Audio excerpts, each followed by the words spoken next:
Sinibak na sa pwesto ang direktor ng QCPD na si Police Brigadier General Melesio Buslig Jr.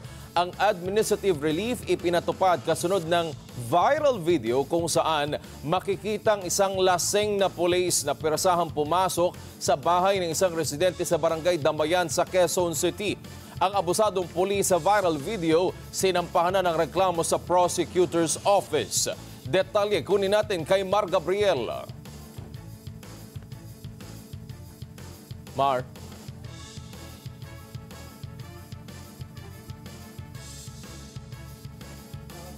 Mar Gabriel? Yes, Wedge. Sinampahan na ng reklamong kriminal sa Quezon City Police District ang abusadong pulis sa viral video na nakuha ng lasing at pumasok sa bahay ng isang residente sa barangay Damayan sa Quezon City. Sinampahan na siya ng reklamong paglabag sa RA 7610 o Special Protection of Children Against Abuse, Exploitation, and Discrimination Act. Kasong violation of domicile, physical injury at grave threat. Nakilala ang pulis na si Police Staff Sergeant Coronel Jordan Marsan na nakatalaga sa Police Station 2 na agad ding na-aresto ng mga pulis at dinisarmahan. Inihahanda na rin ng PNP ang kasong administratibo na isasampa laban sa kanya.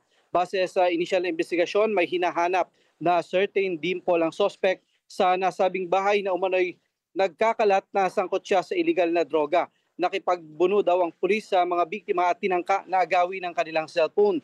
Dahil sa insidente, sinibak sa pwesto ang hepe ng QCPD na si Police Brigadier General Melesio Buslig Jr. Paliwanag, the NCRPO Director Major General Anthony Aberin, pinatawan ng administrative relief si Buslig dahil sa kabiguan nito na i-report agad sa kanyang insidente. Nalaman daw ni General Aberin ang insidente sa pamamagitan ng report ng Station Commander ng Police Station 2. Gayunman, pansamantala lang daw ito habang gumugulong ang investigasyon. Kung mapapatunayan naman na may ginawang aksyon si Buslig, ay agad din siyang ibabalik sa pwesto. Sa isang mensahe, tumanggi ng magkomento si General Buslig at iginiit na sumusunod siya sa kautusan ng mga nakakataas.